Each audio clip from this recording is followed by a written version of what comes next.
So you're looking at the title of this video and you're like, well, what is this idiot on about? He's not dropping support for Nintendo. He's going to talk about Nintendo. Probably 80% of the stuff that's on his channel is Nintendo related. Why would you all of a sudden not buy anything from Nintendo? Why would you boycott Nintendo? And you would be 100% right. I'm not boycotting them. But this whole point of this video is to sort of prove a point. Because if I change out the one word, the Nintendo word, and I put something else, I put, I don't know, Activision, EA, I put Ubisoft, Riot Games, you would get a different emotion in your chest. You would get a different emotion rising up inside you because it's easy to hate those companies. You don't like their games, you don't like their practices, you don't like their microtransactions. And because of that, we are now at this situation where I predicted this was going to happen. I said this was going to happen because I tend to live in the real world. All right, I understand how businesses operate. I understand how the world works, how the world turns, and it's not always pretty. I tried to make this point on the Spawncast during the whole height of the Activision boycott days, where you had all these people saying, I'm boycotting Activision. I'm never buying another Activision game again. This company is disgusting, blah, blah, blah. And really the only person who understood me on that was Gene Park, who happened to be a guest on there. And that's when I realized Gene Park is one of the few Twitter check marks who's down.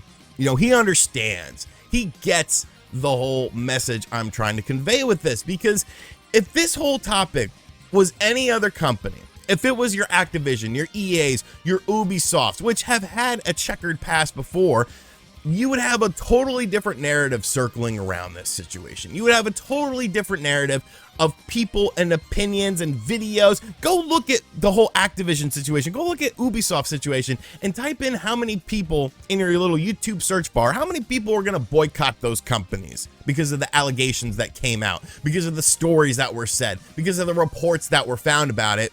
It was mind-numbing. And the whole time I'm sitting back, I'm looking at it, and I'm like, you're all full of shit. You're all full of shit. You're all just trying to, you know, virtue signal that you're a great person because it's easy to dunk on these bigger companies. It's easy to have a negative opinion about these companies. But when it comes to precious companies, when it comes to companies that you grew up with, that you have nostalgia for, that maybe that's all you cover on your channel, everyone gets silent. Everyone gets silent about it. So that's what we're going to talk about today. More so than just the allegations. I will tell you guys some of the allegations. You can decide whether or not they're bad things, the level of badness of it. But it's more about the hypocrisy. It's more about how people will take a stand against one company that they don't like, but when it comes to the company that they love, they're completely silent on it.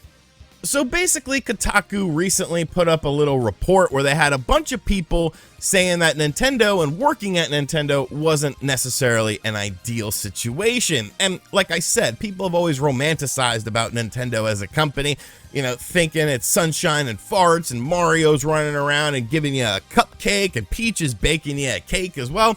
And I'm like, no, it's a business, okay? There's not peachy keen stuff, no pun intended, at every business. There are, you know, bad individuals. There are bad things that happen. Stop romanticizing working at a company. You could see people, you know, writing essentially fan fiction about wanting to work at Nintendo, but you never hear it about other companies. You never hear it about stuff like that.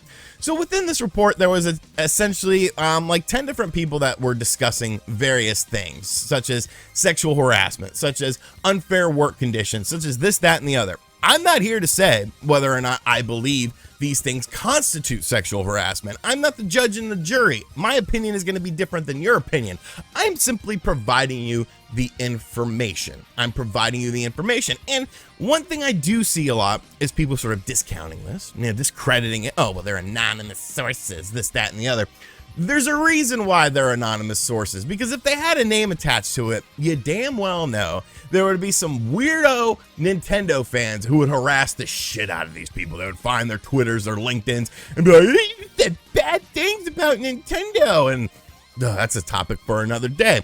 Several employees had created a group chat on Nintendo's Microsoft Teams server called the Laughing Zone, and a male translator posted inappropriate screenshots related to Pokemon and Genshin Impact.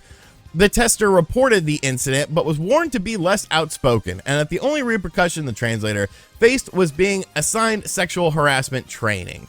One conductor was previously fired for making comments about the color of a tester's underwear, but the translator who made the sexual comments in group chat was a full-time Nintendo employee, so the third-party contracting company could not terminate this employee.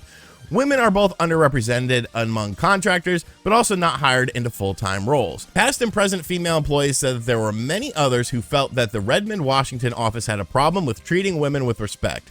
The 10 sources Kotaku spoke to indicate that sexist behavior was commonplace and very little action was taken to address it. One former tester says product testing was sometimes like a frat house. Now, there's some other stuff in there about how temp employees were not invited to a Nintendo Christmas party, which, I mean, it's a Nintendo Christmas party. I understand you're a temp employee.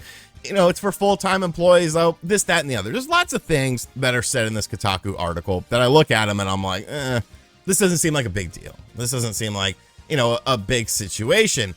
The problem is that if this was any other company, it would be a completely different narrative. That frat house thing, that frat house comment that I just made at the end of it, was that not one of the cruxes of Activision's culture? Was that not one of the things that people were just, you know, so vehemently angry about when it came to Activision and wanted to crucify and persecute them and say, this is the worst company in the world, this wouldn't happen at this company, this, that, and the other, and everyone jumped on this bandwagon. Jeff Keighley announced that Call of Duty was going to be at the Game Awards, and there was some Activision stuff, and people wanted to crucify that man for working with this business. And I literally said over and over again, in a few months, everyone's going to forget about this, just like they do with every company. It's cool to hate on certain companies, and there's a lot of people who say, oh, all these claims are BS, they're embellished, they're overstated in what their impact is. There's been no reports of stuff like this before, and I'm like, there has been reports of stuff like this before. Look at Katie Casper, who worked at Nintendo, who made a long blog post about the, you know, things that she encountered there that was completely swept under the rug. Nobody gave a shit about it. Nobody talked about it. Nobody followed up on it. I've actually reached out to Katie before, and I've said, hey, you know, if you ever want to tell your story on a video format, on a channel that has a large platform, feel free to come. You can agree with her story, you can disagree with her story. You can say, these are problems or these aren't problems. I don't care. I just wanted to give her a platform. She was not very comfortable doing that quite yet. I completely understand it. But to say that there isn't a precedent set already when we have a person that we can identify, that we've seen on Nintendo videos, is ridiculous. You have Reggie Fils-Aimé saying, this isn't the Nintendo I left. You know, this isn't the Nintendo I worked for. When a lot of these situations, when you look at the dates of them, did happen under Reggie. And everyone was quick to coddle Reggie. Oh, Reggie, you're so good. You're so beautiful. We miss you, Reggie. Now, Doug Bowser, who is, of course, the current president of Nintendo, came out and gave a very generic statement saying, hey, you know, if there's problems, talk to HR. We're doing an internal investigation, this, that, and the other. Like I said, the point of this video is not to talk about the allegations itself. You can decide whether or not those are allegations that you feel like are things that need to be addressed. I just listed a handful of them. I listed the ones that I felt were more trigger worthy than other things. You can read all of them. There's lots of union related stuff in there, unfair work conditions, pay differentials between, you know, part-time staff and full-time staff, senior staff not getting as much money as lower staff, this, that, and the other. You can decide whether those things are evil or not. You can decide whether or not those things make you angry. The problem is the inconsistencies that we create on things like social media, the hypocrisy that we create on social media, where certain companies are bad and they could do no good, but certain other companies that you have a nostalgia for, that you have a love for, that you grew up loving, that you have this, you know, ideology of them as a company ingrained in your mind, where everything is a fantasy world, when they get the stuff, now they're crazy. Now all these people are liars. No, none of this is true. How could that be? This is Nintendo. You see what I'm getting at here? You see what I'm getting at here?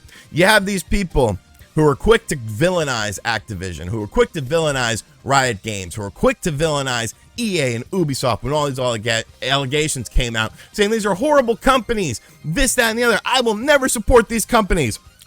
As they type it from their iPhone. You know where that iPhone was made?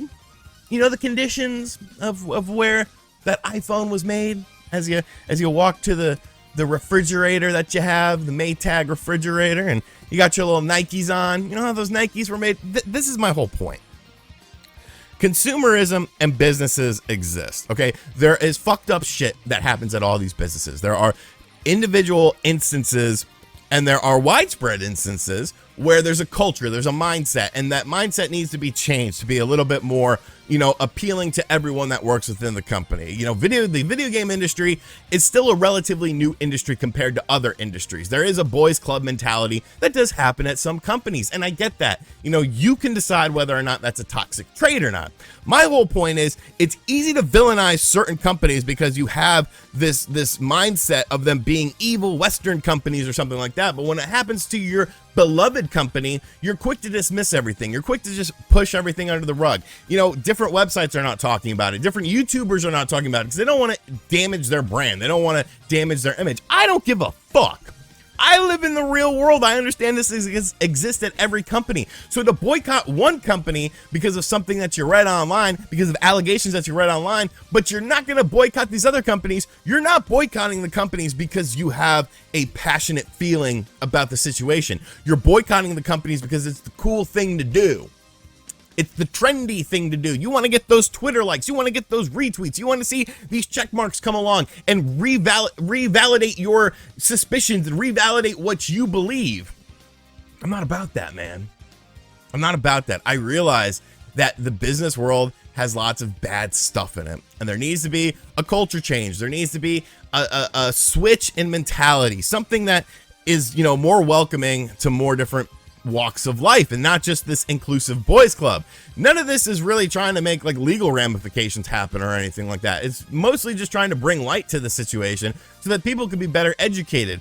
But when the light starts to get stamped out before it can even catch fire because people are so vehemently against speaking out against certain companies, you never get progress. You never get anything. And these people that want the progress are the ones on Twitter. Oh, Jesus. You know what I'm talking about. You know exactly what I'm talking about. You talk out one side of your mouth, but you don't practice what you preach. The other side of the mouth is doing something completely different. You make a stand against certain things. Go look at all those people who were, I'm never talking about Activision or Blizzard again on my channel, on my website, this, that, and the other. Bullshit. They all went right back to it because at the end of the day, they're all worried about the almighty dollar. I own that. Okay, I understand that. I'm not going to virtue signal to you. This whole video, I said to make your own conclusions. Draw your own conclusions. Make your own opinions on it. But to virtue signal and say, I'm not going to support this company, I would rather people get mad at me for having an opinion than people believe that I'm a hypocrite. You know what I'm saying? I would rather people get mad at me initially for having a stance on something than to completely change my stance on something like this. Something big, obviously not like, oh, I didn't like this game. Oh, now I like this game. That's nothing. I'm talking about bigger real world issues. I'd rather be people get angry at me for having an opinion on something than to be a complete hypocrite and have to, you know, look at myself and look at my channel and realize, hey, you know, I messed that up. And then people don't even address it. They just move on with their life. So yeah, Nintendo fans, you want to get mad at me for providing information, for providing context to things, go ahead. You know, it's not going to affect my day. I hope that you see the bigger picture here. I hope you understand the point of this video. And if you don't, watch it back. Just watch it back. Hope you guys enjoyed it. Later.